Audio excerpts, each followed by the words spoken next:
Kolektiv Wakuum is primarily Sorbian collective, which does work in queer, decolonial, feminist Sorbian context. We do cultural events, we do art installations, we do shared projects, and try to reshape how Sorbian culture is viewed in a way, and reshape how we as a collective can live authentically in Sorbian subcultural spaces. Comparing the past years, especially for me, I grew up in the eastern part of Saxony, so a different state than I'm now active in. And comparing it, it has a lot of similarities. So growing up in Bautzen, for example, it has always been quite a challenge to merge in between our German and Serbian identity, as the Serbian identity was always attacked, the German never, and yet we were kind of living in both identities at the same time, never knowing where to decide which one to show or present because it was so narrowly merged in a way. However, there have always been attacks, especially in Bautzen and the rural areas around. So it was quite, I wouldn't say normal in a way. That always depends on your own perspective, but in my brain, it pretty much normalized to expect of me speaking Serbian in public, directly connecting to I could be attacked. And that kind of intensified in the past years. So it's not that really unseen presence of Nazis anymore, of right-wing fascists. It's more of a very present way, which kind of caused this climate of feeling quite paralyzed and feared, and at the same time, networking much stronger together and connecting in a way of being active together.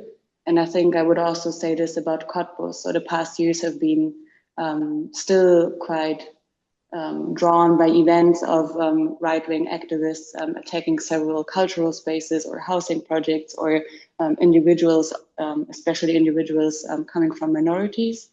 However, in the past 2 years, I think, and especially really strengthening in the past half of a year, we have this new generation of very young fascist, of a very young fascist movement. It's right-wing activists, but they're about 16 to 18 years old, so they just evolved out of their own bubble, becoming more public. And in the past, 6 months, there have been a lot of events that kind of grown up into this like big scale of events. So there have been a lot of attacks on housing projects, but also on cultural spaces.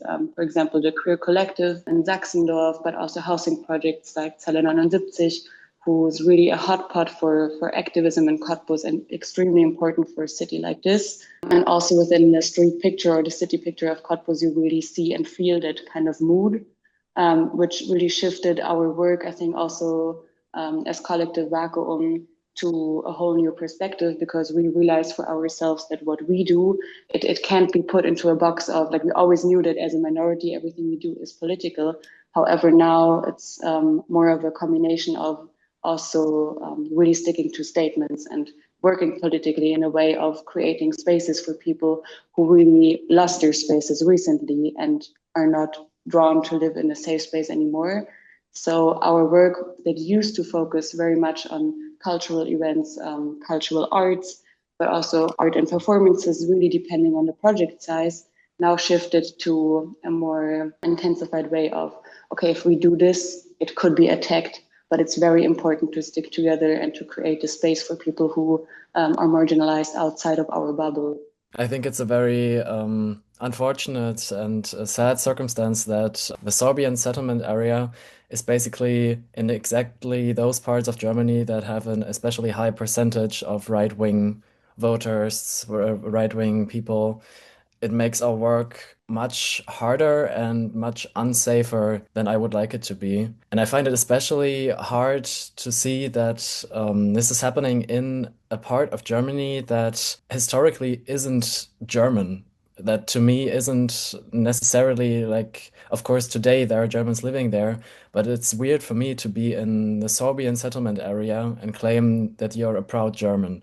That's something that I find especially interesting in a way. I would say that there's a big feeling of unsafety for me. And I don't think it's actually just a feeling. I think it's a fact, because I've been seeing friends get chased by Nazis in our city. I've heard of the attacks on housing projects, on cultural projects. And I, especially in the past half a year, have really, really, really been feeling much less safe than in any year of my life before that, being Sorbian, being queer, being from this community, those communities, and living where I live. I think what I just thought of that is maybe precious to mention, especially looking at Brandenburg or Cottbus, is that we have two initiatives that formed or shaped in the past year. One is the Action Plan Against Right-Wing Extremism that was coordinated and built upon by the BTU Cottbus-Senftenberg, the university here of this region, which really tries to settle very certain and very specific action plans against racism, against right-wing extremism at the university itself. And also there's a collective, or not really a collective, but more of a connection platform called Sichere Orte, so safe spaces, that aims to publicly announce every single attack that there was in the city or in the surrounding of right-wing motivated attacks onto cultural or housing projects.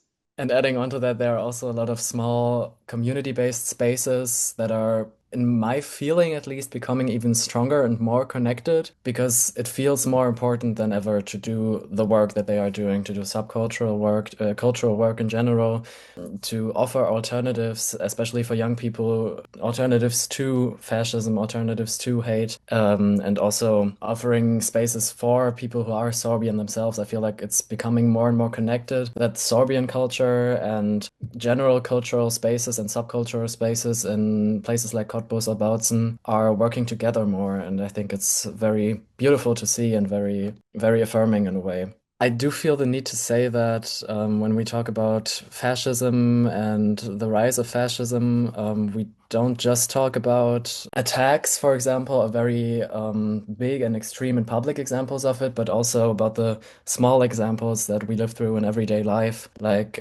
people saying things like, "Oh, your language is almost dead anyway. It doesn't matter anymore. This is Germany anyway. Why do you even care?" Or acting against, for example, having street signs in both languages, acting against policies that revitalize and save the Sorbian language and culture. That is also, to me, a first step in the same direction that ends with attacks and being outright told, "This is Germany, speak German or we will attack you, you will not be safe." I feel like it's two sides of the same coin, and the ignorance towards Sorbian realities is the start of what then ends up as a fascistic hatred of being Sorbian. On the other side, though, there's also this instrumentalization of Sorbian identity, especially in a village context going on, that the AfD is doing, for example, who are trying to gain Sorbian voters by connecting Sorbian tradition not to the not German culture it came from, but to the German land it is on now. For example, saying, "Oh, this is not a Sorbian traditional costume, it's a Spreewald traditional costume." This is a rhetoric that the Nazis always used, and it's now being used again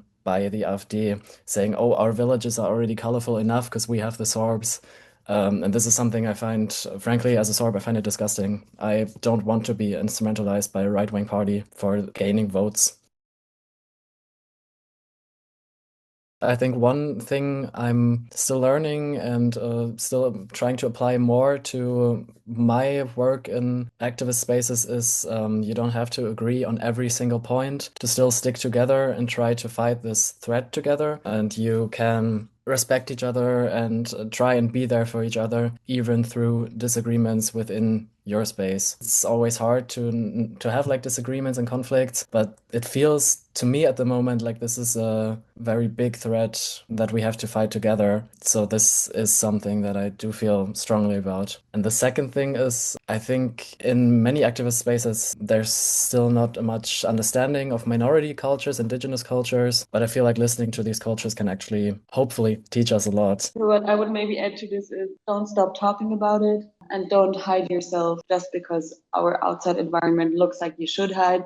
I think it's really important to keep talking about it, but to do it in groups and not as individuals, staying connected and networking. Because I feel like if you do it as a bigger group and connect very well, you're not as easily attacked as when you do it as an individual. At least that's what I learned from myself in the past years. And it's really, yeah, seriously important to not let yourself be shut down by other people. I think the most important thing we can do is to keep talking about things like there was one action of Kolektiv Wakuum that I really, really appreciated. There was a statue in Lubin or Lubin that was built up, and the statue had a name, and the name was Spreewaldfrau. For the city, it was really such a precious thing to do, and all they wanted to do, or their intention was to really show that they agreed in 2016 to the point of being an active part of the Sorbian settlement region. So they built this huge statue, or not huge, but it was pretty big, in front of the train station as a symbol.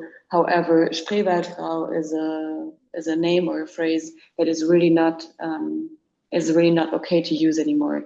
They use it during the time of Nazi fascism in order to kind of Germanize Sorbians. So Sorbians are kind of not really visibly and verbally used as Sorbians anymore, but really a part of Germany. So Spreewaldfrau becomes this kind of Germanized Sorbian, seen more as a part of the German socialization or citizenship. And what happened is that a group of people from Kolektiv Wakuum got together and formulated this text to the city saying where this word is coming from, what is the history about it, why it's not okay to use it anymore, and what would be really useful to do as a next step. And what was really nice to see is that the city actually reacted to it and changed it. It is annoying, and it takes a lot of strength of our capacities that we want to use in order to make a difference.